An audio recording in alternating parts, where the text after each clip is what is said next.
ನಮಸ್ಕಾರ. ಕರುನಾಡಿನ ಎಲ್ಲಾ ಪ್ರೀತಿಯ ಯುವ ಸ್ಪರ್ಧಾ ಮಿತ್ರರಿಗೂ ಇವತ್ತಿನ ಆನ್ಲೈನ್ ತರಗತಿಗೆ ಸ್ವಾಗತ. ನಾನು ನಿಮ್ಮ ವಿನಯ್ ಕುಮಾರ್. ಸ್ಪರ್ಧಾ ವಿನಯ ಎಜುಕೇಟರ್ ಯೂಟ್ಯೂಬ್ ಚಾನಲ್ಗೆ ತಮಗೆಲ್ಲರಿಗೂ ಸ್ವಾಗತ ಸ್ನೇಹಿತರೆ. ನಾವು ಕಳೆದ ತರಗತಿಯಲ್ಲಿ 16ನೇ ತಾರೀಕು ಪ್ರಚಲಿತ ವಿದ್ಯಮಾನಗಳನ್ನು ನೋಡಿದೆ. ಅದೇ ರೀತಿ ಇವತ್ತಿನ ತರಗತಿಯಲ್ಲಿ 17ನೇ ತಾರೀಕಿನ ಪ್ರಚಲಿತ ವಿದ್ಯಮಾನಗಳನ್ನು ನೋಡೋಣ. ಅದಕ್ಕೂ ಮೊದಲು ಒಂದು ವಿಡಿಯೋವನ್ನ ನಿಮ್ಮ ಸ್ನೇಹಿತರಿಗೂ ಸಹ ಶೇರ್ ಮಾಡಿ, ಅವರು ಸಹ ಈ ವಿಡಿಯೋದ ಸದುಪಯೋಗವನ್ನ ಪಡ್ಕೊಳ್ಳಿ ಅಂತ ಹೇಳ್ತಾ ವಿಡಿಯೋನ ಪ್ರಾರಂಭ ಮಾಡೋಕ್ಕಿಂತ ಮುಂಚೆ ನೀವು ಇನ್ನೂ ನಮ್ಮ ಚಾನಲ್ಗೆ ಏನಾದ್ರೂ ಸಬ್ಸ್ಕ್ರೈಬ್ ಆಗಿಲ್ಲ ಅಂದ್ರೆ ದಯವಿಟ್ಟು ಸಬ್ಸ್ಕ್ರೈಬ್ ಆಗಿ. ಸ್ಪರ್ಧಾ ವಿನಯ ಎಜುಕೇಟರ್ ಅಂತ ಹೇಳಿ ನೀವು ಯೂಟ್ಯೂಬ್ ನಲ್ಲಿ ಸರ್ಚ್ ಮಾಡಿದ್ರೆ ಸಿಗುತ್ತೆ. ಅದೇ ರೀತಿ ಸ್ಪರ್ಧಾ ವಿನಯ ಟೆಲಿಗ್ರಾಮ್ ಚಾನಲ್ ಕೂಡ ಇದೆ. ಈ ಟೆಲಿಗ್ರಾಮ್ ಚಾನಲ್ಗೂ ಜಾಯ್ನ್ ಆಗಿ ದಿನನಿತ್ಯದ ನ್ಯೂಸ್ ಪೇಪರ್ಸ್, ಪೇಪರ್ ಕಟಿಂಗ್ಸ್ ಹಾಗೂ ಪ್ರಚಲಿತ ವಿದ್ಯಮಾನಗಳು ಹಾಗೂ ಓಲ್ಡ್ ಕ್ವಶನ್ ಪೇಪರ್ಸ್, ಈ ರೀತಿಯಾದ ಹಲವಾರು ಮಾಹಿತಿಗಳನ್ನ ನೀವು ಪಡ್ಕೋಬಹುದು ಅಂತ ಹೇಳ್ತಾ ಇವತ್ತು ಬಹಳ ಅಂದ್ರೆ ಬಹಳ ವಿಶೇಷವಾಗಿದೆ. ಇವತ್ತು ಕರೆಂಟ್ ಅಫೇರ್ಸ್ ನೋಡಿ. ವಿಶ್ವ ಹೈಪರ್ ಟೆನ್ಷನ್ ದಿನ, ಅಳಿವಿನಂಚಿನ ಪ್ರಭೇದಗಳ ದಿನ. ನೋಡಿ, ಕೋವಿಶೀಲ್ಡ್ ನಮಗೆ ಈಗ ಆಲ್ರೆಡಿ ಗೊತ್ತಿರೋ ಹಾಗೆ ನಿಮ್ಗೆ ಕೋವಿಶೀಲ್ಡ್ ಇನ್ನಿತ್ತು ಮುಂಚೂಣಿಯಲ್ಲಿತ್ತು, ಅಂದ್ರೆ ಸುದ್ದಿಯಲ್ಲಿತ್ತು ಕೋವಿಶೀಲ್ಡ್. ಈಗ ಕೋವ್ಯಾಕ್ಸಿನ್ ಸುದ್ದಿಯಲ್ಲಿದೆ. ಈ ಶೇಕಡ 30 ಜನರಲ್ಲಿ ಏನ್ ಹೇಳಿ ಕೋವ್ಯಾಕ್ಸಿನ್ ಅಡ್ಡ ಪರಿಣಾಮ. ಅದೇ ರೀತಿ ಸುನಿಲ್ ಚೆಟ್ರಿ ಅವರು ವಿದಾಯ ಹೇಳಿರುವಂತದ್ದು. ಈ ಎಲ್ಲಾ ರೀತಿಯ ಬೆಸ್ಟ್ ಕರೆಂಟ್ ಅಫೇರ್ಸ್ ಮಾಹಿತಿಗಳನ್ನ ನಾವು ನೋಡೋಣ ಸ್ನೇಹಿತರೆ. ಅದೇ ರೀತಿ ಇದೆಲ್ಲವನ್ನು ಹೇಳೋಕ್ಕಿಂತ ಮುಂಚೆ ಇನ್ನೊಂದು ಮೈನ್ ಪಾಯಿಂಟ್ ಏನಂದ್ರೆ, ಈ ಒಂದು ಪ್ರಚಲಿತ ವಿದ್ಯಮಾನಗಳ ತರಗತಿಯನ್ನ ಸುಮಾರು ಬೆಸ್ಟ್ ಕರ್ನಾಟಕದಲ್ಲಿ ನೀವೇನು ಬೆಸ್ಟ್ ಅಂತ ಹೇಳ್ತೀರಿ, ಅತ್ಯುತ್ತಮ 5 ದಿನಪತ್ರಿಕೆಗಳನ್ನ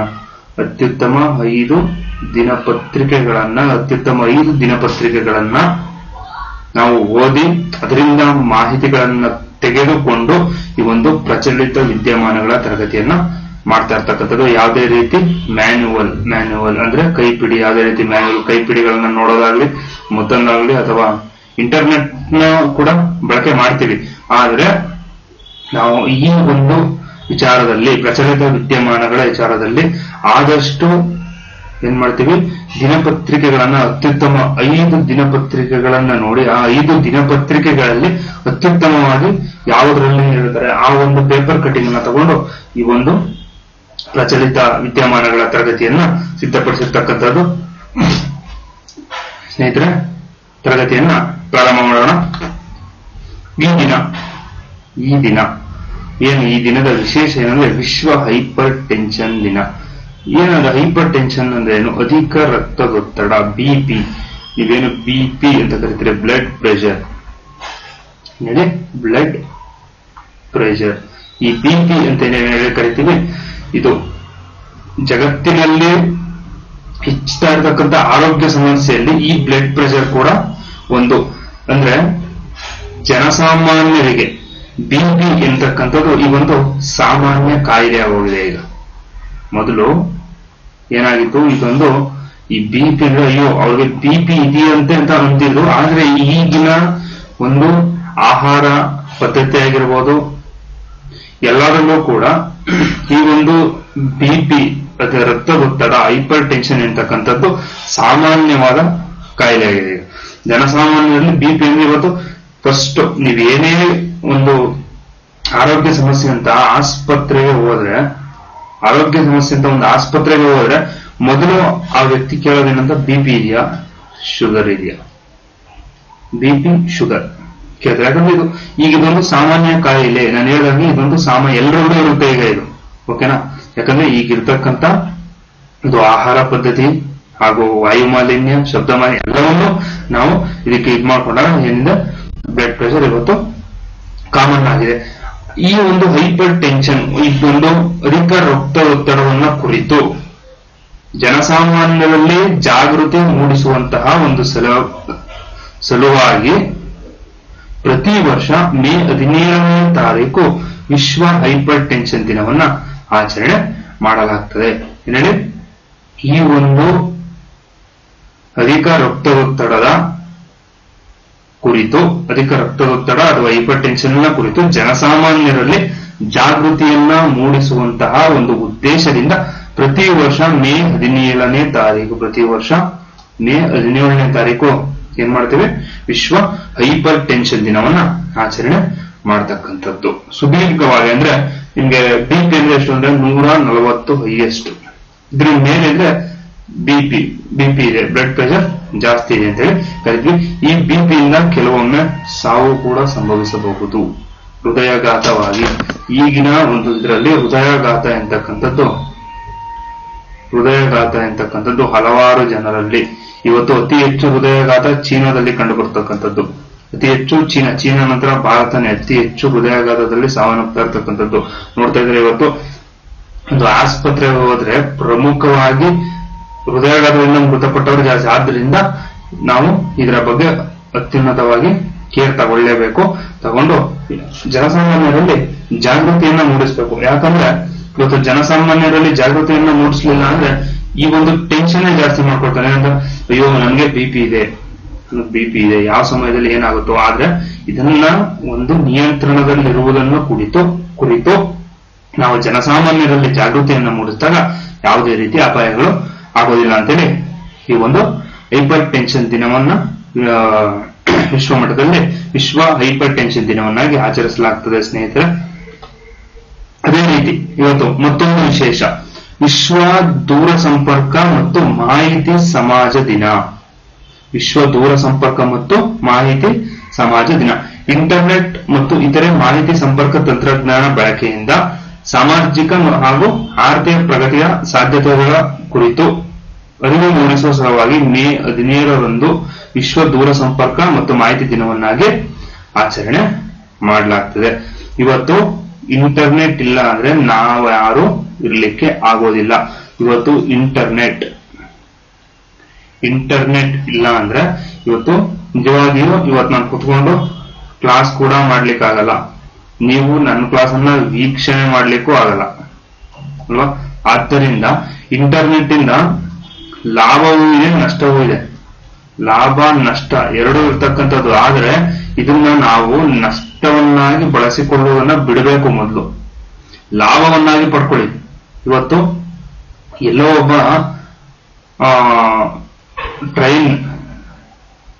ರೈಲ್ವೆ ಸ್ಟೇಷನ್ ಟ್ರೈನ್ ನಲ್ಲಿ ಕೂಲಿ ಕೇರಳದಲ್ಲಿ ಒಬ್ಬ ವ್ಯಕ್ತಿ ಟ್ರೈನ್ ನಲ್ಲಿ ಕೂಲಿಯಾಗಿ ಇರ್ತಕ್ಕಂಥವನು ಇವತ್ತು ಇಂಟರ್ನೆಟ್ ಮೂಲಕ ತರಗತಿಗಳನ್ನ ವೀಕ್ಷಿಸಿ UPSC ಪಾಸ್ ಮಾಡ್ತಾನೆ. ಈ ವ್ಯಕ್ತಿ UPSC ಪಾಸ್ ಮಾಡ್ತಾನೆ. ಹೇಗಾಯ್ತು? ಈ ಇಂಟರ್ನೆಟ್ ಇಂದ ಲಾಭವೂ ಇದೆ, ನಷ್ಟವೂ ಇದೆ. ಇದನ್ನ ನಾವು ಯಾವ ರೀತಿ ಉಪಯೋಗಿಸ್ಕೊಳ್ತೀವಿ ಅದು ಬಹಳ ಇಂಪಾರ್ಟೆಂಟ್ ಆಗುತ್ತೆ. ಇಂಟರ್ನೆಟ್ ಇಂದ ಲಾಭವೂ ಇದೆ, ನಷ್ಟವೂ ಇದೆ. ನಾವು ಉಪಯೋಗಿಸಿಕೊಂಡ ರೀತಿ ಸರಿಯಾಗಿ ಇರಬೇಕಷ್ಟೇ. ಕೇವಲ ಇಂಟರ್ನೆಟ್ ನ ತರಗತಿಗಳನ್ನ ತೆಗೆದುಕೊಂಡು ಅದು ಅಧ್ಯಯನ ಮಾಡಿ UPSC ಪಾಸ್ ಮಾಡಿ, ಯಾವುದೇ ಕೋಚಿಂಗ್ ಇಲ್ಲದೆ ವಿತೌಟ್ ಕೋಚಿಂಗ್ ಇದು UPSC ಪಾಸ್ ಮಾಡೋದ್ರಿಂದ ಅರ್ಥ ಮಾಡ್ಕೊಳ್ಳಿ. ಅದರಿಂದ ಲಾಭವೂ ಇದೆ, ನಷ್ಟವೂ ಇದೆ. ಇದನ್ನೇ ಸಾಮಾಜಿಕ ಹಾಗೂ ಆರ್ಥಿಕ ಪ್ರಗತಿಯ ಸಾಧ್ಯತೆಗಳನ್ನ ಕುರಿತು ಅರಿವು ಮೂಡಿಸುವ ಸಲುವಾಗಿ ಮೇ 17ನೇ ತಾರೀಕು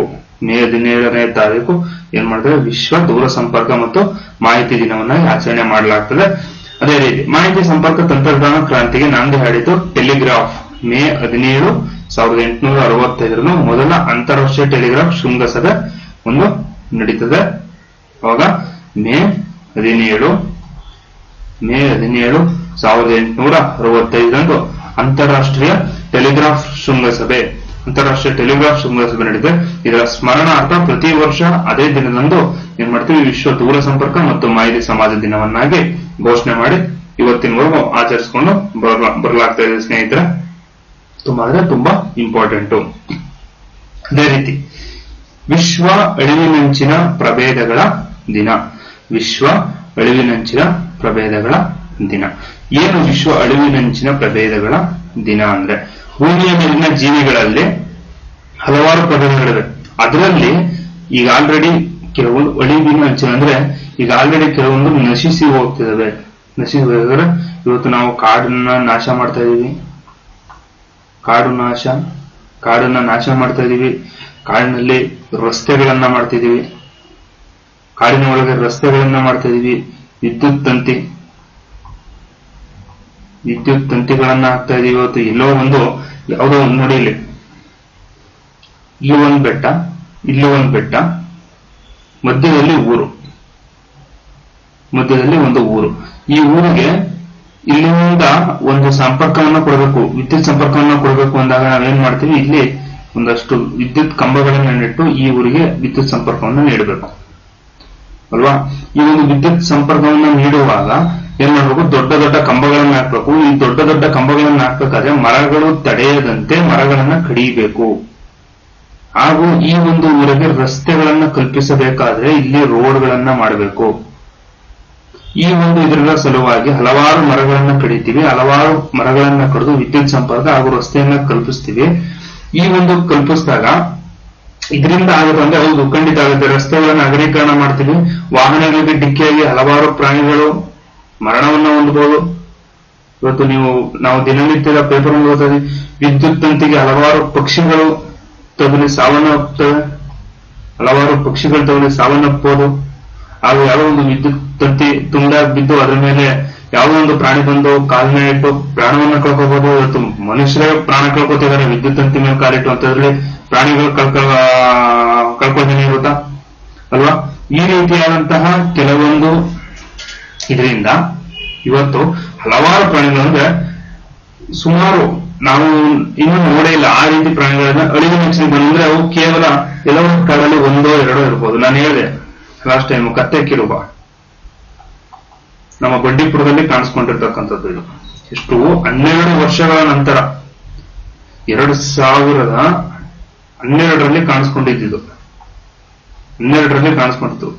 2012ರಲ್ಲಿ ಕಾಣಿಸ್ಕೊಂಡಿದ್ದಂತಹ ಈ ಒಂದು ಕತ್ತೆ ಕಿರುಬ ನೆಕ್ಸ್ಟ್ ಯಾವಾಗ ಕಾಣಿಸ್ಕೊಂಡ್ರೆ 2024. ಎಷ್ಟು ವರ್ಷ ಆಯ್ತು? ಸುಮಾರು 12 ವರ್ಷಗಳ ನಂತರ ಈ ಒಂದು ಪ್ರಾಣಿ ನಮ್ಮ ಕಣ್ಣಿಗೆ ಕಾಣಿಸ್ಕೊಳ್ತದೆ ಅಂದ್ರೆ ಯೋಚನೆ ಮಾಡಿ. ಇದು ಅಳಿವಿನಂಚಿಗೆ ಬಂದಿದೆ, ಈಗ ಆಲ್ರೆಡಿ ಅಳಿವಿನಂಚಿಗೆ ಬಂದಿದೆ ಈಗ ಪ್ರಾಣಿ. ಒಂದು ಕೆಲವು ವರ್ಷಗಳಲ್ಲಿ ಈ ಪ್ರಾಣಿಗಳನ್ನ ನಾವು ಹುಡುಕಿದ್ರೂ ಸಿಗಲ್ಲ. ಇವನ್ನ ಫೋಟೋಗಳಲ್ಲಿ ನೋಡ್ಬಿಟ್ಟು ನಾವು ಕತ್ತೆ ಕಿರುಬ ಈ ರೀತಿ ಇತ್ತು ಅಂತ ನಾವು ಅನ್ಕೋಬೇಕಾಗುತ್ತೆ. ಆದ್ದರಿಂದ ಪ್ರಾಣಿಗಳನ್ನ ಉಳಿಸುವ ಸಲುವಾಗಿ ನೋಡಿ, ಪ್ರಾಣಿಗಳ ಸಂರಕ್ಷಣೆ ಹಾಗೂ ಅಸಂಖ್ಯ ಪರಿಸರ ಪ್ರೇಮಿಗಳು ಸಂಘಟನೆಗಳು ಇವತ್ತು ಹಲವಾರು ಜನ ಇವತ್ತು ಪರಿಸರ ಇದರಲ್ಲಿ ತೊಡಗಿಸಿಕೊಂಡಿರ್ತಕ್ಕಂಥದ್ದು.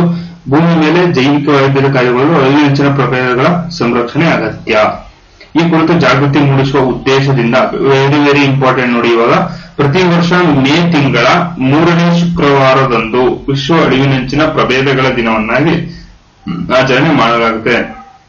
ಈ ಒಂದು ವಿಶ್ವ ಅಳಿವಿನಂಚಿನ ಪ್ರಭೇದಗಳ ದಿನಕ್ಕೆ ಯಾವುದೇ ದಿನಾಂಕ ಇಲ್ಲ, ಯಾವುದೇ ದಿನಾಂಕ ಇಲ್ಲ. ಪ್ರತಿ ವರ್ಷ ಮೇ ತಿಂಗಳ 1, 2, 3ನೇ ವಾರದ ಶುಕ್ರವಾರ, 3ನೇ ಶುಕ್ರವಾರದಂದು ಇವತ್ತು ವಿಶ್ವ ಅಳಿವಿನಂಚಿನ ಪ್ರಭೇದಗಳ ದಿನವನ್ನ ಆಚರಣೆ ಮಾಡಲಾಗ್ತದೆ. ಈ ರೀತಿಯ ಇದನ್ನು ನಮ್ಮ ಪ್ರಶ್ನೆಗಳನ್ನು ನಮ್ಮ ಸ್ಪರ್ಧಾತ್ಮಕ ಪರೀಕ್ಷೆಗಳಲ್ಲಿ ಕೇಳಿದ್ದಾರೆ ಅಲ್ವಾ. ನಮ್ಮ ಸ್ಪರ್ಧಾತ್ಮಕ ಪರೀಕ್ಷೆಗಳಲ್ಲಿ ಕೇಳಿದ್ದಾರೆ. ಇದನ್ನ ನೆನಪಲ್ಲಿಟ್ಕೋಬೇಕು ಸ್ನೇಹಿತರೆ, ವೆರಿ ಇಂಪಾರ್ಟೆಂಟ್. ಓಕೆ, ಮುಂದೆ ಭಾರತೀಯ ಅಥ್ಲೆಟಿಕ್ಸ್ ಪೂಮಾ ಒಪ್ಪಂದ. ಭಾರತೀಯ ಅಥ್ಲೆಟಿಕ್ಸ್ ಪೂಮಾ ಒಪ್ಪಂದ ಏನಿದು? ಭಾರತೀಯ ಅಥ್ಲೆಟಿಕ್ಸ್ ಪೂಮಾ ಒಪ್ಪಂದ ಭಾರತೀಯ ಅಥ್ಲೆಟಿಕ್ ಫೆಡರೇಷನ್ AFI, ಭಾರತೀಯ ಅಥ್ಲೆಟಿಕ್ ಫೆಡರೇಷನ್ AFI ಗುರುವಾರ ಕ್ರೀಡಾ ಉಡುಪುಗಳ ಬ್ರ್ಯಾಂಡ್ ಪೂಮಾ ಜೊತೆ ಬಹು ವರ್ಷಗಳ ಒಪ್ಪಂದಕ್ಕೆ ಸರಿಯಾಗಿದೆ. ಅಂದ್ರೆ ಪೂಮಾ ಅಂತಕ್ಕಂಥ ಒಂದು ಬ್ರ್ಯಾಂಡ್ ನಿಮ್ಗೆ ಎಲ್ರಿಗೂ ಗೊತ್ತಿದೆ, one of the biggest brand Puma ಅಲ್ವಾ. ಪೂಮಾ ಜೆರ್ಸಿ, ಶೂಸ್, ಇವತ್ತು ಟ್ರ್ಯಾಕ್ ಸೂಟ್ ಇವೆಲ್ಲ ನಿಮ್ಗೆ ಗೊತ್ತೇ ಇದೆ. ಓಕೆನಾ. ಈ ಒಂದು ಪೂಮಾ ಜೊತೆಗಿನ ಕ್ರೀಡಾ ಉಡುಪುಗಳ ಒಪ್ಪಂದಕ್ಕೆ ಪೂಮಾ ಬ್ರಾಂಡ್ ಜೊತೆ ನಮ್ಮ AFI ಏನಂದ್ರೆ ಒಂದಷ್ಟು ವರ್ಷಗಳ ಕಾಲ ಒಪ್ಪಂದವನ್ನ ಮಾಡ್ಕೊಂಡಿರ್ತಕ್ಕಂಥ ಈ ಸಂಸ್ಥೆಯು ದೇಶೀಯ ಹಾಗೂ ಅಂತಾರಾಷ್ಟ್ರೀಯ ಮಟ್ಟದ ಕೂಟಗಳ ವೇಳೆ ಭಾರತದ ಸುಮಾರು 400 ಅಥ್ಲೆಟ್ಗಳಿಗೆ ಉಡುಪು, ಶೂ ಹಾಗೂ ಇನ್ನಿತರ ಕ್ರೀಡಾ ಉಪಕರಣಗಳನ್ನ ಒದಗಿಸಲಿದೆ. ಪೂಮಾ ಭಾರತೀಯ ಅಥ್ಲೆಟಿಕ್ಸ್ ನ ಅಧಿಕೃತ ಕ್ರೀಟ್ ಪ್ರಾಯೋಜಕತ್ವ ಪಡೆದಿರುವ ಹಿನ್ನೆಲೆಯಲ್ಲಿ ಅಗ್ರ ಅಥ್ಲೆಟ್ಗಳಾದ ನೀರಜ್ ಚೋಪ್ರಾ, ಶ್ರೀಶಂಕರ್ ಮುರಳಿ, ಪೌರಲ್ ಚಾದ್ರಿ ಸಹ ಇದೇ ಸಂಸ್ಥೆಯ ಉಪಕರಣಗಳನ್ನ ಬಳಸಿದ. ಅಂದ್ರೆ ಅಗ್ರ ಅಥ್ಲೆಟಿಕ್ ಅಂದ್ರೆ ನಾವು most important national and international. Okay, national and international sports players ಯಾರ್ಯಾರು ಇರ್ತಾರೆ, national and international sports player ಯಾರು ಇರ್ತಾರೆ, ಆ ವ್ಯಕ್ತಿಗಳು ಈ ಒಂದಷ್ಟು ಸಂಸ್ಥೆಯ ಏನಂತ ಉಪಕರಣಗಳನ್ನ ಬಳಸಿದ್ರೆ, ಅಂದ್ರೆ ಶೂ, ಉಡುಪು ಹಾಗೂ ಕ್ರೀಡಾ ಉಪಕರಣಗಳನ್ನ ಈ ಪೂಮಾ ಬ್ರ್ಯಾಂಡ್ ನ ಬಳಸ್ತಾ ಇರ್ತಕ್ಕಂಥದ್ದು. ಭಾರತೀಯ ಅಥ್ಲೆಟಿಕ್ಸ್ ಪೂಮಾ ಜೊತೆ ಒಪ್ಪಂದವನ್ನ ಮಾಡ್ಕೊಂಡಿದೆ. ಪ್ರಸ್ತುತ ಇದು ಸುದ್ದಿಯಲ್ಲಿ ಇರತಕ್ಕಂಥದ್ದು ಸ್ನೇಹಿತರೆ. ನೆಕ್ಸ್ಟ್, ಬನಾರಸ್ ಹಿಂದೂ ವಿಶ್ವವಿದ್ಯಾಲಯ ವರದಿಯಲ್ಲಿ ಬಹಿರಂಗ. 30% ಜನರಲ್ಲಿ ಕೋವ್ಯಾಕ್ಸಿನ್ ಅಡ್ಡ ಪರಿಣಾಮ. ನಾವು ಇತ್ತೀಚೆಗೆ ಕೋವಿಶೀಲ್ಡ್ ಅಡ್ಡ ಪರಿಣಾಮ. ಕೋವಿಶೀಲ್ಡ್ ಅಲ್ಲಿ ಏನು, ರಕ್ತ ಹೆಪ್ಪುಗಟ್ಟುವಿಕೆ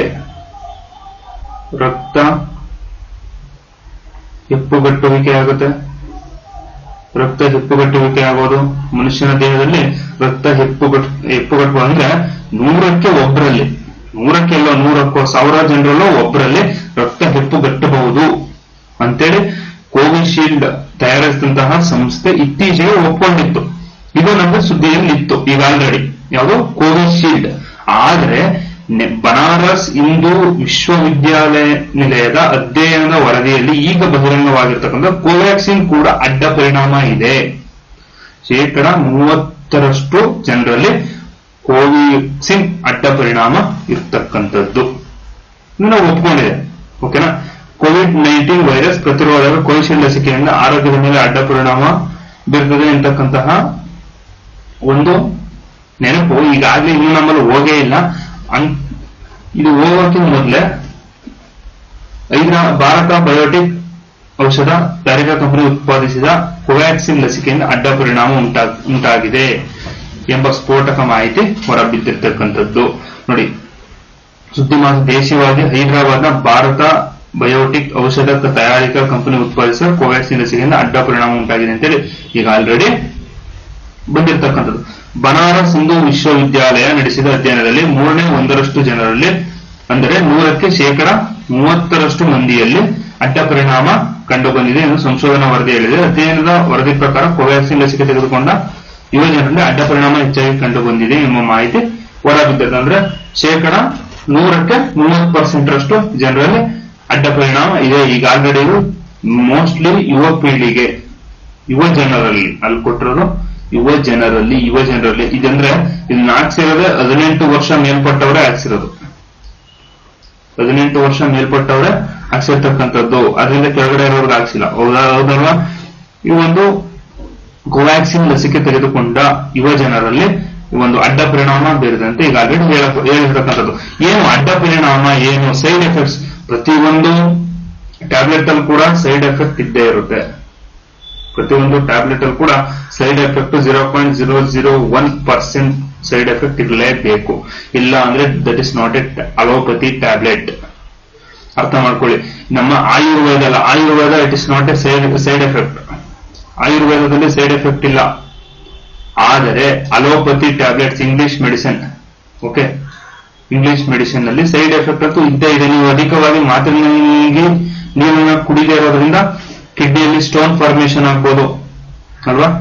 ಅಲೋಪತಿ ಕೆಟ್ಟದ್ದು ಅಂತ ನಾನು ಎಲ್ಲೂ ಹೇಳ್ತಾ ಇಲ್ಲ, ಆದ್ರೆ ಸೈಡ್ ಎಫೆಕ್ಟ್ ಅಂತೂ ಖಂಡಿತ ಇದ್ದೇ ಇದೆ. ಅಂದ್ಬಿಟ್ಟು ಇವತ್ತಿನ ಮಾತ್ರೆ ತಗೊಳ್ಳೋದು ಬಿಟ್ಬಿಡೋದು, ಮತ್ತೆ ಡಾಕ್ಟರ್ ತಗೊಳ್ಳೋದು ಬಿಟ್ಬಿಡೋದೆಲ್ಲ ಮಾಡಕ್ ಹೋಗ್ಬಾರ್ದು. ನಾನು ಕ್ಯಾಶುವಲ್ ಆಗಿ ಹೇಳ್ತಾ ಇರೋದು. ಓಕೆನಾ. ಅಂದ್ರೆ ಅಲೋಪತಿಯನ್ನ ಯೂಸ್ ಮಾಡೋದನ್ನ ಕಡಿಮೆ ಮಾಡಬೇಕು. ಈಗ ಈ ಇಂಗ್ಲಿಷ್ ಮೆಡಿಸಿನ್ಸ್ ಎಲ್ಲ ಬರೋಕೆ ಮುಂಚೆ ಆಯುರ್ವೇದನೇ ಜಾಸ್ತಿ ಇತ್ತು. ಆದಷ್ಟು ಆಯುರ್ವೇದದಲ್ಲಿ ನಾವು ಇದನ್ನ ಕ್ಯೂರ್ ಮಾಡ್ಕೊಳ್ಳಕ್ಕೆ ನೋಡ್ಬೇಕು. ಓಕೆನಾ. ಶ್ವಾಸಕೋಶ ಸೋಂಕು, ಕೋವ್ಯಾಕ್ಸಿನ್ ಇಂದ ಏನು ಅಡ್ಡ ಪರಿಣಾಮ ಅಂದ್ರೆ ಶ್ವಾಸಕೋಶ ಸೋಂಕು. ಲಸಿಕೆ ಪಡೆದ 1024 ಜನರನ್ನು ಅಧ್ಯಯನಕ್ಕೆ ಒಳಪಡಿಸಿದಾಗ 304 ಮಂದಿಯಲ್ಲಿ, ಅಂದ್ರೆ 48% ಜನರು ಶ್ವಾಸನಾಳದ ಸೋಂಕಿಗೆ ತುತ್ತಾಗಿರುವುದು ಅಧ್ಯಯನದಲ್ಲಿ ಕಂಡು ಬಂದಿರತಕ್ಕಂಥದ್ದು. ಓಕೆನಾ. ಜೊತೆಗೆ ಗಂಟಲು ಕೆರೆತ, ಮೂಗು ಸೋರುವಿಕೆ, ಕೆಮ್ಮಿನ ಲಕ್ಷಣಗಳು ಕಂಡು ಬಂದಿವೆ. 1% ಪ್ರಕರಣಗಳಲ್ಲಿ ಪಾರ್ಶ್ವವಾಯು, ನರರೋಗ ಸಂಬಂಧಿತ ಆರೋಗ್ಯ ಸಮಸ್ಯೆಗಳು ಪತ್ತೆಯಾಗಿವೆ ಎಂದು ಹೇಳಿರ್ತಕ್ಕಂಥದ್ದು. ಓಕೆನಾ. ನೋಡಿ, ಶ್ವಾಸಕೋಶ ಸೋಂಕು ಕೋವ್ಯಾಕ್ಸಿನ್ ತೆಗೆದುಕೊಂಡ 1024 ಜನರನ್ನ ಏನ್ ಮಾಡುದು, ಪರೀಕ್ಷೆಗೆ ಒಳಪಡಿಸೋದು. ಅದರಲ್ಲಿ 304 ಜನ, ಅಂದ್ರೆ ಸುಮಾರು 48% ಜನರಲ್ಲಿ ಏನಾಯ್ತು, ಶ್ವಾಸನಾಳದ ಸೋಂಕು, ಶ್ವಾಸಕೋಶದ ಸೋಂಕು. ಏನೇಳಿ, ಶ್ವಾಸಕೋಶದ ಸೋಂಕು. ಶ್ವಾಸಕೋಶ ಸೋಂಕಿಗೆ ಒಂದಷ್ಟು ಜನ ತುತ್ತಾಗಿದ್ರು. ಅದರಲ್ಲಿ ಜೊತೆಗೆ ಇದಿಷ್ಟೇ ಅಲ್ಲ, ಶ್ವಾಸಕೋಶ ಸೋಂಕು ಉಂಟಾದ್ರೆ ನಿಮಗೆ ಉಸಿರಾಟದ ತೊಂದರೆ ಆಗುತ್ತೆ. ಉಸಿರಾಟದ ತೊಂದರೆ ಆದಾಗ ಗಂಟಲು ಕೆರೆತ, ಕೆಮ್ಮು, ಈ ರೀತಿಯಾದಂತಹ ಕೆಲವೊಂದಷ್ಟು ಇದು ಬರ್ಬೋದು, ರೋಗ ಲಕ್ಷಣಗಳು ಬರ್ಬೋದು. ಕೇವಲ 1% ಅಂದ್ರೆ 1024 ಜನರಲ್ಲಿ ಎಲ್ಲೋ 1% ಜನ, 1% ಜನರಲ್ಲಿ ಏನಂದ್ರೆ ನರರೋಗ ಅಂದ್ರೆ ನರ ಗಂಟು ಕಟ್ಕೊಳ್ತಕ್ಕಂಥದ್ದು, ಪಾರ್ಶ್ವವಾಯು, ಪ್ಯಾರಾಲೈಸಿಸ್ ಕಂಡು ಬರ್ತಕ್ಕಂಥದ್ದು ಪತ್ತೆಯಾಗಿರ್ತಕ್ಕಂಥದ್ದು ಅಂತ ಸಂಶೋಧನಾ ವರದಿಯಲ್ಲಿ ಹೇಳಿರ್ತಕ್ಕಂಥದ್ದು. ಚರ್ಮ ಸೋಂಕು ಇದೆಲ್ಲದರ ಜೊತೆಗೆ ಚರ್ಮ ಸೋಂಕು ಶೇಕಡ 10.5 ಹದಿಹರೆಯದ ಯುವಕರಲ್ಲಿ, ಅಂದ್ರೆ ಹದಿಹರೆಯ ಅಂದ್ರೆ ಇನ್ನು ಈ ವ್ಯಕ್ತಿಗಳೆಲ್ಲ 18 to 25 ಇಯರ್ಸ್, ಓಕೆ, ಈ 25 ಇಯರ್ಸ್ ಯುವ ಪೀಳಿಗೆಯಲ್ಲಿ ಸಾಮಾನ್ಯವಾಗಿ ಚರ್ಮ ರೋಗದ ಸಮಸ್ಯೆ ಕಂಡುಬಂದಿದೆ. ಅದರಲ್ಲಿ ಶೇಕಡ 10.2 ಜನರಲ್ಲಿ ಸಾಮಾನ್ಯ ರೋಗ ಲಕ್ಷಣಗಳು ವರದಿಯಾಗಿವೆ. ಅದರಲ್ಲಿ ಶೇಕಡ 4.7 ಜನ ನರರೋಗದ ಸಮಸ್ಯೆ ಎದುರಿಸಿದ್ದಾರೆ. ಶೇಕಡ 8.2 ಜನರಲ್ಲಿ ಸ್ನಾಯು ಸೆಳೆತ ಸಂಬಂಧಗಳು ಕಂಡು ಬಂದಿರತಕ್ಕಂಥದ್ದು. 10.2 ಇದರಲ್ಲಿ ಸಾಮಾನ್ಯ ಚರ್ಮ ರೋಗ, ಸಾಮಾನ್ಯವಾಗಿ ಈಗ ನಮಗೆ ಚಳಿಗಾಲದಲ್ಲಿ ಏನಾಗ್ತವೆ, ಚರ್ಮಗಳು ಎಡಿತವೆ, ಕಾಲು ಒಡ್ಕೊಳ್ತಕ್ಕಂಥ ಈ ರೀತಿಯ ಸಾಮಾನ್ಯ ರೋಗ ಕಂಡು ಬಂದಿದೆ. 10.2 ಜನರಲ್ಲಿ ಏನಾಗಿದೆ, ಸಾಮಾನ್ಯ ರೋಗ ಲಕ್ಷಣಗಳು ವರದಿಯಾಗಿವೆ. ಅದರಲ್ಲಿ 4.7 ಜನ ನರರೋಗದ ಸಮಸ್ಯೆಯನ್ನು ಎದುರಿಸಿದ್ರೆ, ಇನ್ನು 8.9 ಜನ ಏನ್ ಮಾಡಿದ್ದಾರೆ, ಸ್ನಾಯು ಸೆಳೆತ ಅಂದ್ರೆ ಕೈ ಕಾಲು ನೋವು ಹಾಗೂ ಸ್ನಾಯುಗಳು ನೋವುತಕ್ಕಂಥದ್ದು, ಈ ರೀತಿಯಾದ ಸಮಸ್ಯೆಗಳನ್ನ ಎದುರಿಸಿರ್ತಕ್ಕಂಥದ್ದು. ಓಕೆ, ಋತುಚಕ್ರದ ಸಮಸ್ಯೆ ಕೋವ್ಯಾಕ್ಸಿನ್ ಪಡೆದ ಶೇಕಡ 4.6 ಮಹಿಳೆಯರಲ್ಲಿ ಋತುಚಕ್ರದ ಸಮಸ್ಯೆ ಕಂಡು ಬರ್ತಿರ್ತಕ್ಕಂಥದ್ದು. ಓಕೆನಾ, ಅದೇ ರೀತಿ 2.7 ಮಂದಿಯಲ್ಲಿ ಕಣ್ಣಿನ ಸಮಸ್ಯೆ, ಋತುಚಕ್ರದ ಸಮಸ್ಯೆ, ಅದೇ ರೀತಿ ಕಣ್ಣಿನ ಸಮಸ್ಯೆ ಹಾಗೂ 0.6 ಮಹಿಳೆಯರು ಥೈರಾಯ್ಡ್ ಸಮಸ್ಯೆಯನ್ನು ಸಹ ಎದುರಿಸಿದ್ದಾರೆ. ಥೈರಾಯ್ಡ್ ಅಂದ್ರೆ ಗಂಟಲು ಭಾಗದಲ್ಲಿ ಬರ್ತಕ್ಕಂತಹ ಒಂದು ರೋಗ ಆಗಿರ್ತಕ್ಕಂಥದ್ದು. ಓಕೆ, ಇದಿಷ್ಟು ಕೋವ್ಯಾಕ್ಸಿನ್ ನ ಅಡ್ಡ ಪರಿಣಾಮ ಇದೆ ಅಂತ ಬನಾರಸ್ ಹಿಂದೂ ವಿಶ್ವವಿದ್ಯಾಲಯ ಅಧ್ಯಯನ ಮಾಡಿದಂತಹ ವರದಿಯಲ್ಲಿ ಬಹಿರಂಗ ಮಾಡಿರ್ತಕ್ಕಂಥದ್ದು. ಅದೇ ರೀತಿ 3 ಡೋಸ್ ಅಪಾಯ ಏನಿದು, 2 ಡೋಸ್ ಲಸಿಕೆ ಪಡೆದವರಿಗಿಂತ 1 ಅಥವಾ 3 ಡೋಸ್ ಲಸಿಕೆ ಪಡೆದವರಲ್ಲಿ ಅಪಾಯ ಹೆಚ್ಚು ಕಂಡು ಬಂದಿದೆ ಅಂತಕ್ಕಂಥದ. ಪಡೆದವರಲ್ಲಿ 4 ಪಟ್ಟು, 1 ಡೋಸ್ ಪಡೆದವರಲ್ಲಿ 2 ಪಟ್ಟು ಅಪಾಯ ಹೆಚ್ಚಿದೆ ಎಂದು ವರದಿ ಹೇಳಿದೆ. ಲಸಿಕೆ ಪಡೆದ 1 ವರ್ಷದ ಬಳಿಕ BBV 152 ಕೋವ್ಯಾಕ್ಸಿನ್ ಲಸಿಕೆ ಪಡೆದ 635 ಹದಿಹರೆಯದವರು, 231 ವಯಸ್ಕರ ಮೇಲೆ ಬನಾರಸ್ ಹಿಂದೂ ವಿಶ್ವವಿದ್ಯಾಲಯ ಸಂಶೋಧನಾ ತಂಡ ಅಧ್ಯಯನ. ಅಂದ್ರೆ ಇಲ್ಲಿ ನಮಗೆ 3 ಡೋಸ್ ಬಿಟ್ರು ಅಲ್ವಾ, ಇನ್ನೊಂದು ಬೂಸ್ಟರ್ ಡೋಸ್, ಈ 3 ಡೋಸ್ ಬಿಟ್ರು. ಫಸ್ಟ್ ಒಂದು part 1, part 2, next booster dose. ಇದರಲ್ಲಿ 2 ಡೋಸ್ ಲಸಿಕೆ ಅಂದ್ರೆ ಈ 2 ಮಾತ್ರ ಪಡ್ಕೊಂಡವರು, ಈ 2 ಮಾತ್ರ ಪಡ್ಕೊಂಡವ್ರಿಗಿಂತ 3 ಡೋಸ್ ಅಂದ್ರೆ 1ನೇ ಡೋಸು, 2ನೇ ಡೋಸು ಮತ್ತೆ ಬೂಸ್ಟರ್ ಡೋಸ್, ಈ 3 ಪಡ್ಕೊಂಡಿದ್ರಲ್ಲ ಅವ್ರಿಗೆ ಇದು ಜಾಸ್ತಿ, ಅಂದ್ರೆ ಅವ್ರಿಗೆ ಇದೇನಾಗಿದೆ, ಇದು ಜಾಸ್ತಿ ಸಿಕ್ಕಿದೆ, ಅಡ್ಡ ಪರಿಣಾಮ ಜಾಸ್ತಿ ಇದೆ, 4 ಪಟ್ಟು. ಅದರಲ್ಲೂ 3 ಡೋಸ್ ಪಡೆದವರಲ್ಲಿ 4 ಪಟ್ಟು ಅಂದ್ರೆ ಈ 3 ಡೋಸ್ ಏನ್ ಪಡ್ಕೊಂಡಿದ್ದಾರೆ ಇವ್ರಿಗೆ 3 ಪಟ್ಟು ಅಲ್ಲ 4 ಪಟ್ಟು ಕಾಯಿಲೆ ಹೆಚ್ಚಿರ್ತಕ್ಕಂಥದ್ದು. ಓಕೆನಾ, ನೋಡಿ ಇಲ್ಲಿ 3 ಡೋಸ್ ಪಡೆದವರಲ್ಲಿ 4 ಪಟ್ಟು, 1 ಡೋಸ್ ಪಡೆದವರಲ್ಲಿ 2 ಪಟ್ಟು ಅಪಾಯ ಹೆಚ್ಚಿದೆ ಎಂದು ವರದಿ ಹೇಳಿರ್ತಕ್ಕಂಥದ್ದು. ಇದು ಪ್ಯೂರ್ ನ್ಯೂಸ್ ಪೇಪರ್ ಅಲ್ಲಿ ಬಂದಂತಹ ಒಂದು ನ್ಯೂಸ್. ಓಕೆ, ಇದು ಇವು ಯಾವುದೇ ರೀತಿಯ ಅಂತರ್ಜಾಲವನ್ನ ಬಳಸಬೇಕು, ಆದರೆ ಕೆಲವೊಂದು ವಿಚಾರದಲ್ಲಿ ಅದರಿಂದ ಸ್ವಲ್ಪ ದೂರದ, ಇಂಟರ್ನೆಟ್ ಇಂದ ಸ್ವಲ್ಪ ಅಲ್ಪ ದೂರದಲ್ಲಿ ಇರತಕ್ಕಂಥದ್ದು ಒಳ್ಳೆಯದು. ಆದಷ್ಟು ನಿಮ್ಮ ಒಂದು ಯಾವುದೇ ಒಂದು ವಿಚಾರವಾದ್ರೂ ಆ ಒಂದು ನ್ಯೂಸ್ ಪೇಪರ್ ಇಂದ ಬಂದ್ರೆ ಅದು ತುಂಬಾ ಒಳ್ಳೆಯದು. ಯಾಕಂದ್ರೆ ನ್ಯೂಸ್ ಪೇಪರ್ ಇಂದ ಬಂದಿರತಕ್ಕಂತಹ ನ್ಯೂಸ್ ಸುಮ್ಮನೆ ಯಾರು ಕೊಡೋದಿಲ್ಲ. ಇದನ್ನ ಹಲವಾರು ಜನ ಅಧ್ಯಯನವನ್ನ ಮಾಡಿ ಅನಂತರ ಒಂದು ಪತ್ರಿಕೆಗೆ ಇದು ಪ್ರಿಂಟ್ ಆಗಿರುತ್ತೆ. ಓಕೆ, ಹಲವಾರು ಜನ ಪತ್ರಿಕಾ ತಜ್ಞರು, ಶಿಕ್ಷಣ ತಜ್ಞರು ಇವರೆಲ್ಲ ಇದನ್ನ ನೋಡಿ ಈ ರೀತಿ ಬರೆದ್ರೆ ಈ ರೀತಿ ಆಗುತ್ತೆ ಅಂತೇಳಿ ಇದ್ ಮಾಡಿರ್ತಾರೆ. ಆದ್ರಿಂದ ಆಲ್ಮೋಸ್ಟ್ ನ್ಯೂಸ್ ಪೇಪರ್ ಇಂದ ಬಂದಂತಹ ನ್ಯೂಸ್ ಅನ್ನ ದಯವಿಟ್ಟು ನೀವು ಎಲ್ಲರೂ ಕರೆಂಟ್ ಅಫೇರ್ಸ್ ಅಲ್ಲಿ ಅಳವಡಿಸ್ಕೊಳ್ಳೋದನ್ನ ಯೂಸ್ ಮಾಡ್ಕೊಂಡ್ರೆ ದಿನನಿತ್ಯದ ನ್ಯೂಸ್ ಪೇಪರ್ ಓದೋದ್ರಿಂದ ಈ ರೀತಿ ಕರೆಂಟ್ ಅಫೇರ್ಸ್ ಅಪ್ಡೇಟ್ ಇದೆ. ನೆಕ್ಸ್ಟ್ ನೀವು ಯಾವ್ದಾದ್ರು ಒಂದು ಮ್ಯಾಗಝಿನ್ ಕೂಡ ಓದ್ಬೇಕು. ಇದನ್ನೇ ನಂಬಿಲ್ಲ, ಯಾಕಂದ್ರೆ ಪೇಪರ್ ಕೊಟ್ಟಿಲ್ಲದೆ ಇರೋದು ಸಹ ಮ್ಯಾಗಝಿನ್ ಅಲ್ಲಿ ಅಪ್ಡೇಟ್ ಇರುತ್ತೆ. ಹೌದಲ್ವಾ, ಮ್ಯಾಗಝಿನ್ ಎಷ್ಟೋ ಮ್ಯಾಗಝಿನ್ ಗಳಲ್ಲಿ ಅಪ್ಡೇಟ್ ಇರುತ್ತೆ. ಆದ್ರಿಂದ ಇಲ್ಲಿ ಏನು ಓದ್ತೀರಾ, ಕೊನೆಯದಾಗಿ ಈ ಮೇ ತಿಂಗಳ ಮ್ಯಾಗಝಿನ್ ಜೂನ್ 5ನೇ ತಾರೀಕಿನ ಬರುತ್ತೆ ಅಲ್ವಾ. 5ನೇ ತಾರೀಕು ಬಂದಾಗ ನೀವು ಆ 5ನೇ ತಾರೀಕು ತೆಗೆದು ನೋಡುವಾಗ ನೀವು ಒಂದು ತಿಂಗಳನ್ನ ಸರಿಯಾದ ರೀತಿಯಲ್ಲಿ ಪೇಪರ್ ಓದಿದ್ನೇ ಆದಲ್ಲಿ, ಸರಿಯಾದ ರೀತಿಯಲ್ಲಿ ನ್ಯೂಸ್ ಪೇಪರ್ಸ್ ನ ಓದಿದ್ದೇ ಆದಲ್ಲಿ ನಿಮಗೆ ಆ ಒಂದು ಮ್ಯಾಗಝಿನ್ ಕಷ್ಟ ಅನ್ಸೋದಿಲ್ಲ. ಯಾಕಂದ್ರೆ ನೀವೆಲ್ಲ ಇಲ್ಲೇ ಓದಿರ್ತಾರೆ. ನೀವು ಓದಿರೋದೇನ್ ನೀವೇನ್ ಓದಿರ್ತಾರೆ ಅದನ್ನೇ ಪ್ರಿಂಟ್ ಮಾಡೋದ್ರಲ್ಲಿ ಎಕ್ಸ್ಟ್ರಾ ಅವರು ಪ್ರಿಂಟ್ ಮಾಡೋಕ್ಕೂ ಸಹ ಸಾಧ್ಯ ಇಲ್ಲ. ಇದಿಷ್ಟು ಕೋವ್ಯಾಕ್ಸಿನ್ ಅಡ್ಡ ಪರಿಣಾಮದ ಬಗ್ಗೆ ಮಾಹಿತಿ. ಕಾಲ್ಚಲಕದ ಕಣ್ಮಣಿ ಚಟ್ರಿ ಹಿದಾಯ. ಕಾಲ್ಚಲಕದ ಕಣ್ಮಣಿ ಚಟ್ರಿ ಹಿದಾಯ ಯಾರಿದು, ಏನಿದು ಚಟ್ರಿ ಅಂದ್ರೆ ಏನು, ಏನಿದು ಸರ್, ಯಾರು ಸರ್ ಇವರು ಚಟ್ರಿ ಅಂದ್ರೆ? ನೋಡಿ, ಸುನಿಲ್ ಚಟ್ರಿ ಅಂತೇಳಿ ಇವರ ಪೂರ್ಣ ಹೆಸರು. ಇವರು ಮೂಲತಃ ಆಂಧ್ರ ಪ್ರದೇಶ ರಾಜ್ಯದವರು. ಓಕೆ, ಇವರು ನಾಯಕರು ಎಲ್ಲಿದೆ ಅಂದ್ರೆ ಭಾರತ ಫುಟ್ಬಾಲ್ ತಂಡದ ನಾಯಕ, ಭಾರತೀಯ ಫುಟ್ಬಾಲ್ ತಂಡದ ನಾಯಕರಾಗಿರ್ತಾರೆ. ಇವರ ವಯಸ್ಸು 39. ಓಕೆ, ಆಡುವ ಸ್ಥಾನ ಫಾರ್ವರ್ಡ್. ಓಕೆನಾ. ಮತ್ತೆ ಅಂತಾರಾಷ್ಟ್ರೀಯ ಸುಮಾರು 150 ಅಂತಾರಾಷ್ಟ್ರೀಯ ಪಂದ್ಯಗಳನ್ನು ನಡೆದಿದ್ದಾರೆ. ಅದೇ ರೀತಿ ಗಳಿಸಿದ ಗೋಲ್ಗಳು 94. ಅತಿ ಹೆಚ್ಚು ಗೋಲ್ ಗಳಿಸಿದ ವಿಶ್ವದ 4ನೇ ಆಟಗಾರ. ಇಂಪಾರ್ಟೆಂಟ್, ಈ ಸರಿ ಸುದ್ದಿಯಲ್ಲಿದ್ದಾರೆ, ಏನಕ್ಕೆ ಹೇಳ್ತೀನಿ ಓಕೆನಾ. ಅತಿ ಹೆಚ್ಚು ಗೋಲ್ ಗಳಿಸಿದ ವಿಶ್ವದ 4ನೇ ಆಟಗಾರ.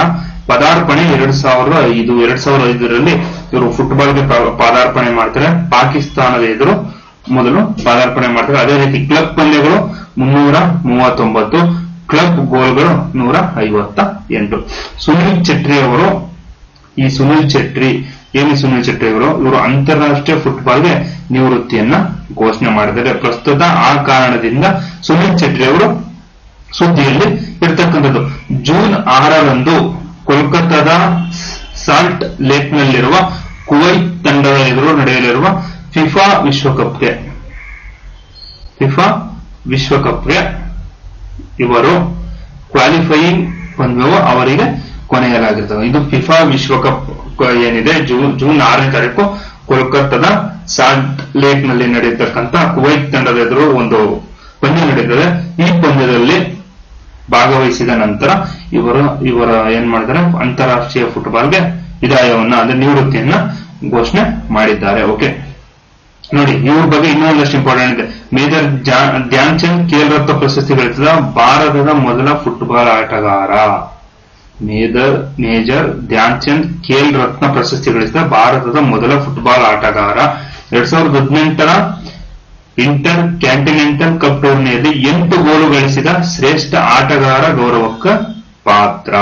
Very very important. 2008 AFP challenge cup ಟೂರ್ನಿಯಲ್ಲಿ 4 ಗೋಲು ಟಾಪ್ ಸ್ಕೋರ್ ಗೌರವ. ಫೈನಲ್ ನಲ್ಲಿ ಹ್ಯಾಟ್ರಿಕ್ ಸಾಧಿಸಿದ ಗೌರವ. ಇದಿಷ್ಟು ಸುನಿಲ್ ಚಟ್ರಿ ಬಗ್ಗೆ ಮಾಹಿತಿ.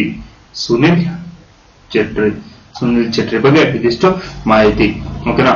ಇನ್ನು ಪೇಪರ್ಗಳಲ್ಲಿ ತುಂಬಾ ಕೊಟ್ಟಿದ್ದಾರೆ ಅವ್ರ ಬಗ್ಗೆ. ನಾನು ನಮ್ಮ ಒಂದು ಏನಿದೆ ಸ್ಪರ್ಧಾತ್ಮಕ ಪರೀಕ್ಷೆಗೆ ಬೇಕಾದಷ್ಟು ಮಾಹಿತಿ ಇಲ್ಲಿದೆ ಅಂತ ನಾನು ಅನ್ಕೊಂಡಿದ್ದೀನಿ. ಓಕೆನಾ. ನೋಡಿ, ಇಲ್ಲಿ ಅವರು ಯಾವ ರಾಜ್ಯದವರು, ಅವರು ಏನಾಗಿದ್ರು, ಅವ್ರ ವಯಸ್ಸು, ಅವ್ರು ಆಡಿದಂತ ಅಂತಾರಾಷ್ಟ್ರೀಯ ಪಂದ್ಯಗಳು, ಹಾಗೂ ಎಷ್ಟನೇ ತಾರೀಕು ಫುಟ್ಬಾಲ್ಗೆ ನಿವೃತ್ತಿ ಘೋಷಣೆ, ಯಾವಾಗ ಫುಟ್ಬಾಲ್ಗೆ ನಿವೃತ್ತಿ ಘೋಷಣೆ ಮಾಡಿದ್ರು, ಹಾಗೂ ಅವರು ಕೊನೆಯ ಪಂದ್ಯ. ಓಕೆ, ಮೇಜರ್ ಧ್ಯಾನ್ ಚಂದ್ ಖೇಲ್ ರತ್ನ ಪ್ರಶಸ್ತಿ ಗಳಿಸಿದ ಮೊದಲ ಫುಟ್ಬಾಲ್ ಆಟಗಾರ, ಹಾಗೂ ಅವರಿಗೆ ಸಲ್ಲಿದಂತಹ ಗೌರವಗಳು, ಹಾಗೂ ಅವರು ಫುಟ್ಬಾಲ್ಗೆ ಯಾವಾಗ ಬಂದ್ರು. ಇಷ್ಟೇ, ವೆರಿ ವೆರಿ ಇಂಪಾರ್ಟೆಂಟ್. ಇದು ಬಿಟ್ಟರೆ ಇನ್ನೇನಿಲ್ಲ. ಅವರು ಎಲ್ಲ ಆಡಿದ್ರು, ಅವರೆಲ್ಲ ಆಡಿ ಮಾಡಿದ್ರು, ಇಲ್ಲ, ನಮ್ಗೆ ಅಷ್ಟು ಬೇಕಿಲ್ಲ. ನಮ್ಮ ಸ್ಪರ್ಧಾತ್ಮಕ ಪರೀಕ್ಷೆಗೆ ಏನ್ ಬೇಕು ಅಷ್ಟು ಮಾಹಿತಿ ಮಾತ್ರ ನಾವಿಲ್ಲಿ ತಿಳ್ಕೊಳ್ತಕ್ಕಂಥದ್ದು ಬಹಳ ಅಂದ್ರೆ ಬಹಳ ಉತ್ತಮ. ಸ್ಪರ್ಧಾತ್ಮಕ ಪರೀಕ್ಷೆಗೆ ಏನ್ ಬೇಕು ಅಷ್ಟು ಮಾತ್ರ. ಅವ್ರ ಆಟಗಳನ್ನ ನೋಡೋದು ಅದು ಇರಬೇಕು, ಎಲ್ಲ ಇರಬೇಕು. ನಾವು ಅವರನ್ನ, ಯಾಕಂದ್ರೆ ನಮ್ಮ ಭಾರತವನ್ನು ಪ್ರತಿನಿಧಿಸ್ತಾ ಇದ್ದಾರೆ, ಅವರು ನೋಡ್ಬೇಕು. ಆದ್ರೆ ಅದರಲ್ಲೇ ಮುಳುಗೋದಲ್ಲ, ನೀವು ಫುಟ್ಬಾಲ್ ಆಟಗಾರ ಆಗಿದ್ರೆ ನಾನು ಅದೆಲ್ಲ ಸಾಧನೆ ಮಾಡ್ಬೇಕು ಅಂತಕ್ಕಂತ ಒಂದು ಇದ್ದಿದ್ದೆ, ನೀವು ಅದನ್ನ ಮುಳುಗಿ ಓಕೆ. ಆದ್ರೆ ಇವಾಗ ಇದೆಲ್ಲ ನಮಗೇನ್ ಬೇಕು, ಅವರ ಬಗ್ಗೆ ಮಾಹಿತಿ ಬೇಕು. ನಮ್ಮ ಸ್ಪರ್ಧಾತ್ಮಕ ಪರೀಕ್ಷೆಗಳಲ್ಲಿ ಕೇಳ್ತಕ್ಕಂತಹ ಪ್ರಶ್ನೆಗಳಿಗೆ ಉತ್ತರ ಬೇಕು ಅಂದ್ರೆ ಅವರ ಬಗ್ಗೆ ನಾವು ಎಷ್ಟು ತಿಳ್ಕೊಳ್ಬೇಕು ಅಷ್ಟನ್ನ ತಿಳ್ಕೊಂಡಿರ್ಬೇಕು. ಓಕೆ, ನೆಕ್ಸ್ಟ್ ಬೆಸ್ಟ್ ನ್ಯೂಸ್ ಇವತ್ತು. ಸಿಬಿಐಗೆ 2 ಹೆಚ್ಚುವರಿ ನಿರ್ದೇಶಕರ ನೇಮಕ. ಸಿಬಿಐಗೆ 2 ಹೆಚ್ಚುವರಿ ನಿರ್ದೇಶಕ ನೇಮಕ. ಹಿರಿಯ ಐಪಿಎಸ್ ಅಧಿಕಾರಿಗಳಾದ ಎ.ವೈ.ವಿ. ಕೃಷ್ಣ ಮತ್ತು ಎನ್ ವೇಣುಗೋಪಾಲ್ ಅವರನ್ನು ಸಿಬಿಐನ ಹೆಚ್ಚುವರಿ ನಿರ್ದೇಶಕರಾಗಿ ಕೇಂದ್ರ ಸರ್ಕಾರ ಗುರುವಾರ ನೇಮಿಸಿರ್ತಕ್ಕಂಥದ್ದು. ಓಕೆ, ಸಿಬಿಐನ ಹೆಚ್ಚುವರಿ ನಿರ್ದೇಶಕರಾಗಿ ಹಿರಿಯ ಐಪಿಎಸ್ ಅಧಿಕಾರಿಗಳಾದಂತಹ ಎ.ವೈ.ವಿ. ಕೃಷ್ಣ ಮತ್ತು ಎನ್ ವೇಣುಗೋಪಾಲ್ ಅವರನ್ನ ಕೇಂದ್ರ ಸರ್ಕಾರ ನೇಮಕ ಮಾಡಿರ್ತಕ್ಕಂಥದ್ದು. ಯಾವಾಗ? ಮೇ 17 ನೇಮಕ ಮಾಡಿದೆ. ಇವರಿಬ್ರು 1995ನ ಬ್ಯಾಚ್ನ ಐಪಿಎಸ್ ಅಧಿಕಾರಿಗಳು. ಎ.ವೈ. ಕೃಷ್ಣರವರು ಅಸ್ಸಾಂ ಮತ್ತು ಮೇಘಾಲಯ ಕೇಡರ್ನ ಐಪಿಎಸ್ ಅಧಿಕಾರಿಯಾಗಿದ್ದು ಸದ್ಯ ಪ್ರೆಸೆಂಟ್ ಅವರು ಕೇಂದ್ರೀಯ ಮೀಸಲು ಪಡೆಯಲ್ಲಿ CRPF central reserve police force CRPF ನ ಮಹಾನಿರ್ದೇಶಕರಾಗಿ ಸೇವೆ ಸಲ್ಲಿಸಿದ್ದಾರೆ. ಸಿಆರ್ಪಿಎಫ್ ನ ಮಹಾನಿರ್ದೇಶಕರಾಗಿ ಪ್ರೆಸೆಂಟ್ ಯಾರೋ ಎ.ವೈ.ವಿ. ಕೃಷ್ಣರವರು ಸೇವೆಯನ್ನ ಸಲ್ಲಿಸುತ್ತಿದ್ದಾರೆ. ಅದೇ ರೀತಿ ಮತ್ತೊಬ್ಬರು ಎನ್ ವೇಣುಗೋಪಾಲ್ ಅವರು ಹಿಮಾಚಲ ಪ್ರದೇಶದ ಕೇಡರ್ನ ಐಪಿಎಸ್ ಅಧಿಕಾರಿಯಾಗಿದ್ದು ಇವರು ಸದ್ಯ ಸಿಬಿಐನ ಜಂಟಿ ನಿರ್ದೇಶಕರಾಗಿ ಕಾರ್ಯವನ್ನ ನಿರ್ವಹಿಸಿರ್ತಕ್ಕಂಥದ್ದು. ಓಕೆ, ಇವರು ಹಿಮಾಚಲ ಪ್ರದೇಶ, ಇವರು ಅಸ್ಸಾಂ ಮೇಘಾಲಯ ಕೇಡರ್ನ ಐಪಿಎಸ್ ಅಧಿಕಾರಿ. ಓಕೆನಾ. ಕೃಷ್ಣರವರು 2028ರ ಆಗಸ್ಟ್ 6ರವರೆಗೆ ಹಾಗೂ ವೇಣುಗೋಪಾಲ್ ಅವರು 2027 ಮೇ 24ರವರೆಗೆ ಸಿಬಿಐನ ಹೆಚ್ಚುವರಿ ನಿರ್ದೇಶಕ ಹುದ್ದೆಯಲ್ಲಿ ಇರ್ತಾರೆ ಅಂತೇಳಿ ಆಡಳಿತ ಮತ್ತು ಸಿಬ್ಬಂದಿ ಸಚಿವಾಲಯ ಆ ನೇಮಕಾತಿ ಆದೇಶದಲ್ಲಿ ತಿಳಿಸಿರ್ತಕ್ಕಂಥದ್ದು. ಅಂದ್ರೆ ಇವರಿಬ್ರು ಸಿಬಿಐನ ಹೆಚ್ಚುವರಿ ನಿರ್ದೇಶಕರಾಗಿ ಎಲ್ಲಿವರೆಗಿರ್ತಾರೆ?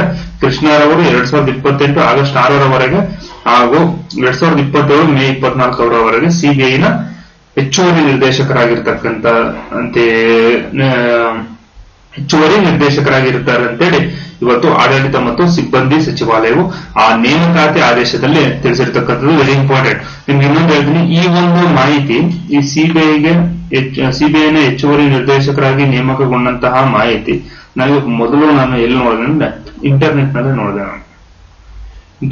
ಗೂಗಲ್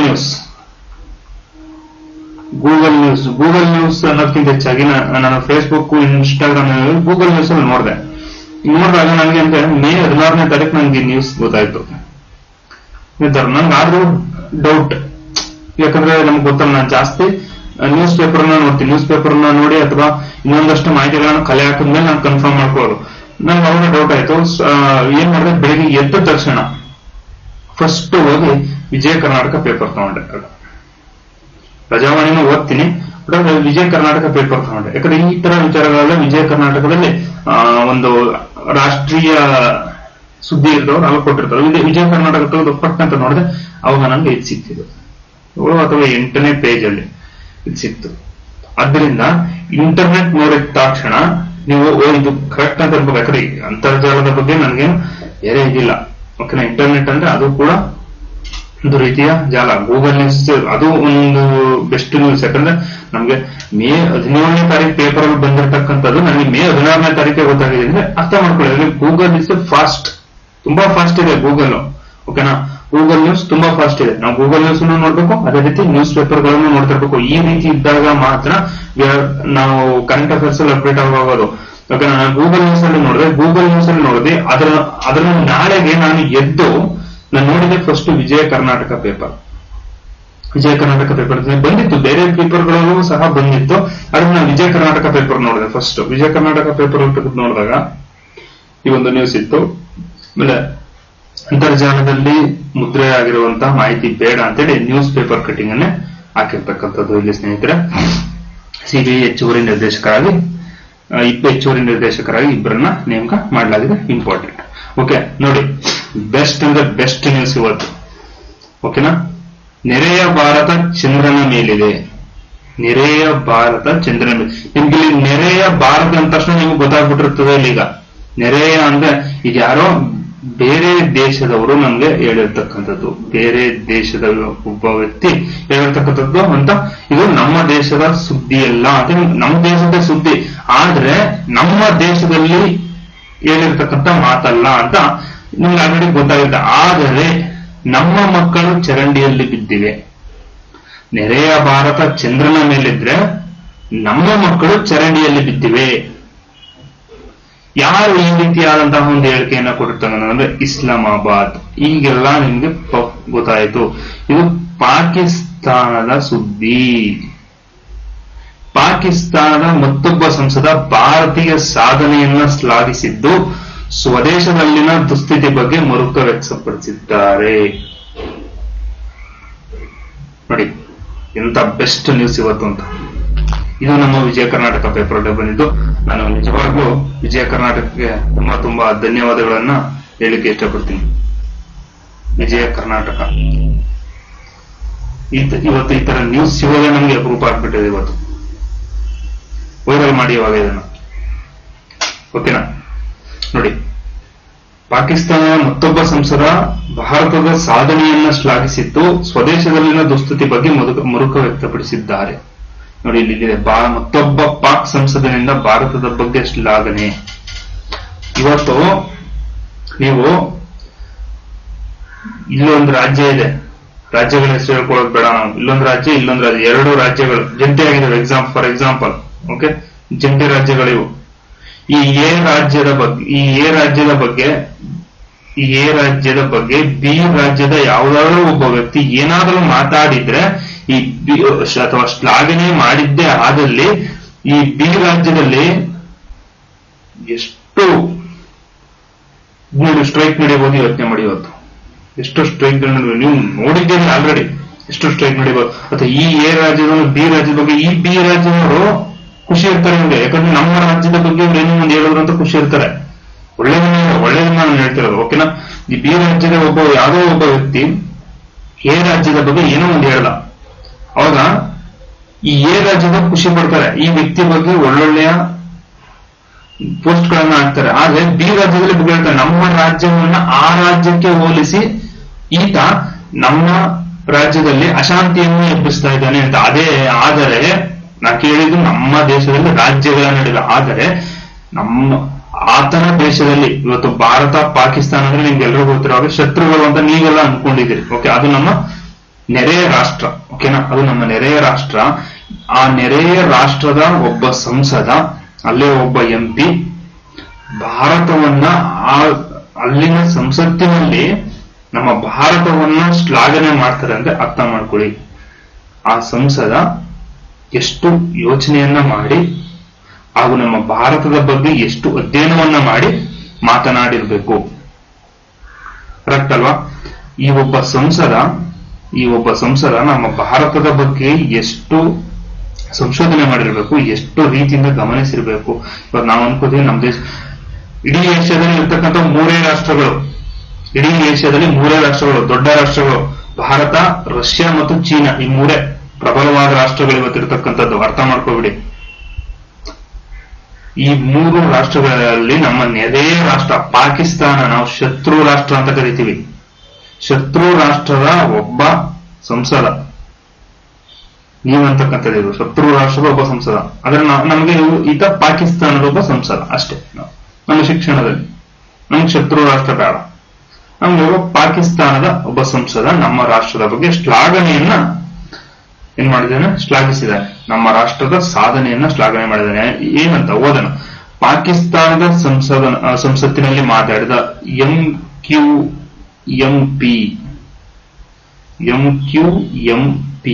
ಎಂಕ್ಯೂಎಂಪಿ ಪಕ್ಷದ ಸಂಸದ ಸೈಯದ್ ಮುಸ್ತಫಾ ಕಮಾಲ್. ಈತರ ಹೆಸರೇನಂದ್ರೆ ಸೈಯದ್